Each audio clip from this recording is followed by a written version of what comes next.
Guys welcome to Ganesh experiments. ఈరోజు ఈ వీడియోలో అయితే మనం ఒక ప్రొజెక్టర్ని తయారు చేయబోతున్నాం.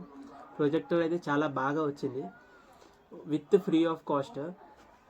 ప్రొజెక్టర్ అయితే ఇదే ఒక 100 వాట్ బల్బ్ని అయితే యూజ్ చేసి మనం ఈ ప్రొజెక్టర్ని తయారు చేసాము. అంటే పెద్ద పెద్ద మూవీస్ చూడడానికి కాదు కానీ ఏదో జస్ట్ ఫర్ ఎంటర్టైన్మెంట్. ఈ ప్రొజెక్టర్ చేయడానికి నాకు ఒక అరౌండ్ 1 to 1.5 hours అయితే మొత్తం కంప్లీట్ అయిపోయింది. వీడియోకి వెళ్ళే ముందు నాది ఒక చిన్న రిక్వెస్ట్ ఏంటంటే చాలామంది వీడియోని లైక్ చేయకుండా ఛానల్ని సబ్స్క్రైబ్ చేయకుండానే చూస్తున్నారు. వీడియోని లైక్ చేసి ఛానల్ని అయితే సబ్స్క్రైబ్ చేసుకోండి. Thank you.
ఓకే ఫ్రెండ్స్, మీరైతే సాంగ్ని ఎంజాయ్ చేశారు అనుకుంటున్నా. ఇప్పుడైతే మన ఛానల్ వీడియో ప్లే చేద్దాం.